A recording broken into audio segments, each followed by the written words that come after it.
Hey, welcome to the top 10 worst beers of 2014, according to me, Chad, of chadsbeerreviews.com.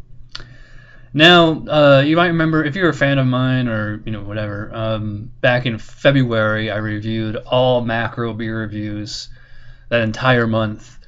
The thing is, a lot of those were re-reviews, so they don't count. So you're not going to see Bud Light, Rolling Rock, or Foster's on this list because just re-reviews don't count. The way that my top 10 best and worst of the year lists always have worked for the last 5 years is it has to be a beer that I reviewed for the first time that year. I might have had it before, but if I just didn't review it until that year. So, re-reviews don't count. And unlike the top 10 best beers, multiple entries per brewery are allowed. You actually will see some craft breweries on this list. And again, I'm not trying to argue my own personal taste as fact. It's my own personal preference. It's not, on BJCP scales or anything like that. It's just my own personal preference. And again, it's also not beers that just came out in 2014 for the first time. A lot of these been around for years. Anyways, and one other disclaimer is, there actually, like I said, there actually is a few craft beers on this list. Most likely they're on here because they're flawed in some way, or they might have been old bottles or cans. But like one of my stipulations when I review beer is, like, if I see the can or the bottle is like really old, I won't review it because I just don't think it's fair to review old beer. However, if they don't put a fresh date on there and I have no way of knowing if it's fresh or stale, then I will review it. But if it actually has a brewing flaw, like acetaldehyde, DMS, light strike, things like that. What's another one I'm thinking of? Dimethyl. Oh, that's DMS. Acetaldehyde. One of the other, chemistry terms.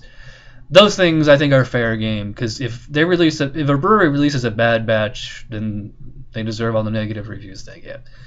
Anyways, on with the list. What I'm going to do this time is just read about a paragraph or two from my text review of each beer, because I only did video reviews of a few of these. A lot of them I only did text reviews of, so instead of cutting and pasting video and then talking over a still picture, I'm just going to talk over still pictures this entire video.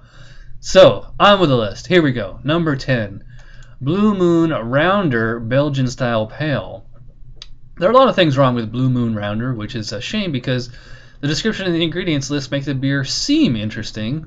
The beer fails for two reasons. One, it's completely mislabeled, and two, it has off flavors. There's a familiar character to the palate, that of a standard American amber ale, only not a good example of one. While it does have some flavors of toffee and caramel in the first half, the second half is rife with off flavors. There seems to be indications of oxidation and DMS, as it finishes with a sharp, harsh astringency. There is no Belgian yeast character at all, nor is there any hibiscus or orange peel as advertised. The flavor worsens as the beer warms. Number 9, another Blue Moon. Blue Moon Summer Honey Wheat. I don't drink, quote, crafty beers because they all tend to be exactly that, pseudo, fa, or quasi-craft. And Blue Moon Summer Honey Wheat is the epitome of this. There's no way a seasoned craft beer drinker would mistake this for even a mediocre craft pale ale, or pale wheat ale, I'm sorry. However, a lager drinker looking to try something new might find it interesting, which would explain a lot. The flavor is a bit difficult to describe because there's so little of it. There's an extremely mild taste of light malt and wheat from start to finish. The label indicates it's brewed with orange peel and clover honey, though neither of these flavors are noticeable. Perhaps there's a hint of them on the finish, and only momentarily, and only if the beer warms up significantly. Hops are nowhere to be found, and there's a slightly dirty aftertaste. Otherwise, it actually tastes a bit like a lager. Perhaps this is a Kolsch or a cream ale in disguise. I don't know. Whatever the case may be, the fact remains it has little to no traditional wheat beer character and is entirely too bland to enjoy. Number 8, Miami Brewing Vice IPA.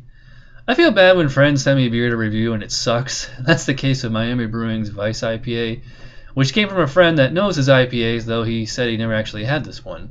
It's possible what I was drinking, it was an old can since there's no discernible freshness date. While this isn't undrinkable, it just tastes off. There's a distinct green bean taste, which is indicative of DMS, dimethyl sulfide.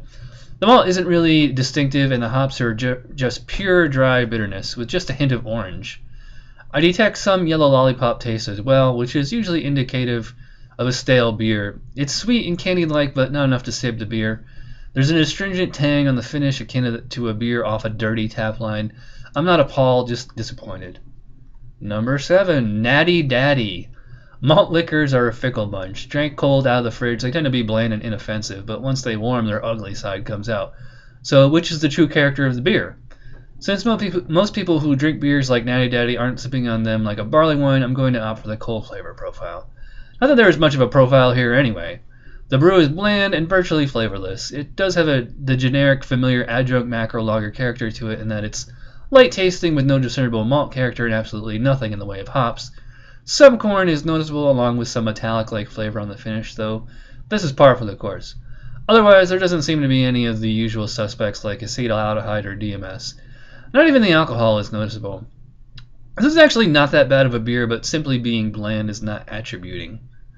Number 6, Highland Brewing St. Teresas Pale Ale. Even though the bottle I reviewed was only 2 months old at the time, it tasted much older than that. The hops are nowhere to be found. The base malt tastes very lager-like, and there's just not much body here. Though I will say perhaps more bland than bad tasting. It's difficult to describe the palate since there's little my taste buds to pick up on. A general but mild taste of pale malt with just the faintest trace of bitterness. This is probably better categorized as a golden blonde ale than a pale ale since the hops are missing. I get a slightly metallic or mineral taste on the back end with a bit of starch on the aftertaste. Overall, it's not horrible, it's just boring and insipid. Number 5, Third Shift Amber Lager. The big macro brewers have been putting out a lot of quasi-craft lagers in the last few years. This appears to be Coors' attempt at a Yingling-like brew, though it doesn't taste nearly as good, which isn't saying much. In fact, this is reminiscent of so many economy or premium lagers because it's so simple, boring, and has an awful finish. I'm not sure what the point of this beer is. The palate is familiar to say the least, a generic combination of pale malt, standard macro lager taste, and a touch of fall sweetness. It's the second half that kills it, as a sour, vegetal-like astringent taste emerges out of nowhere and completely ruins everything that had come before. Had the taste been consistent, this would have been a decent amber lager, but what I'm left with just seems flawed and cheap. Perhaps there's a hint of caramel to be found here, but the off flavor of what is probably DMS just ruins it. No hop presence to speak of, though that's fine. I think this has the potential to be a good amber lager, but the adjuncts need to be removed and stricter quality control needs to be initiated at the brewery. Number 4, Foster's Premium Ale. Foster's is one of the most popular macro brands in the world, though they're only known for mostly just one beer, their lager in the blue can. Lest we forget, they also make a premium ale that comes in a green can. This is allegedly an English-style pale ale, but it has so many similarities to that of an adjunct lager, it's actually quite impressive they were able to brew it this way. That being said, it's most definitely not a good beer, little authentic taste, some off flavors, and an inefficient body. I actually made a point of drinking this beer a little warmer than I normally would, in hopes of detecting any and all flavor it had to offer. Just a faint hint of bready, biscuity malts and a touch of confectionery sweetness is apparent throughout the first half. However, once it hits the apex, an astringent, tannic sensation of metal-like flavors come rushing in. It has a slight sour tanginess and leaves a dry, starchy aftertaste. The more I drink, the less prominent it becomes, though that's not a sign of a good beer. I can tolerate this, as many beer drinkers probably can, but there isn't much to truly enjoy. Number 3, Middle Ages Wizard's Winter Ale. I've never been a fan of Middle Ages Brewery out of Syracuse. Most of their beers are average at best, though several are extremely amateurish and seem to be lacking in quality control. Wizard's Winter Ale is a good example of what I mean. Here is what should be a decent, robust English strong ale or winter warmer, but it's not. What it actually is a mess of skunk, random clashing spices, and brewing flaws every amateur homebrewer knows how to avoid. A general melange of amber and pale malt, but with no sweetness, just raw graininess. Light bitterness on the second half with some dryness on the finish, but still lacking any real hop character. Additional sourness emerges as the beer goes down, sour as in spoiled, not like lambic sour. Honestly, I just don't know what this beer is supposed to be. I'd probably chalk this up to being a really old bottle, but I doubt that's the case because, one, it's a winter seasonal, so unless my beer store forgot to sell this last year, there's no reason to believe this could be more than just a few months old, and two, there's no freshness in the bottle, so even if it were expired or fresh off the bottling line, I'd never be able to tell. Number 2, Budweiser Select 55.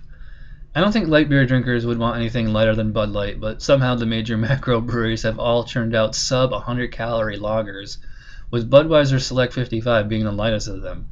At only 2.4% ABV, it's sessionable to say the least, but is it enjoyable? No. It has that classic taste found in adjunct light lagers, but is even milder, which I didn't know was possible until now. I do detect a modicum of sweetness, something almost reminiscent of harder cider, as there's a slight tartness. Perhaps that apple character is just a saldehyde, which the AB InBev brands are notorious for having. That's green apple taste. In this presentation, it actually works to the beer's advantage since it's so ridiculously mild overall. Don't get me wrong, there really isn't anything to genuinely enjoy here. The palate is offensive, and then it's so overtly bland. At least if it tasted like fizzy yellow beer, there would actually be something to taste.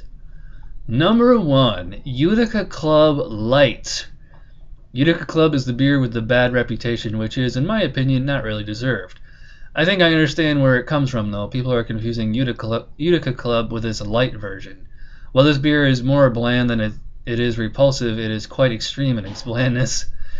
Really nothing to taste here as far as genuine brewing characteristics go. It actually seems to have a flavor akin to club soda.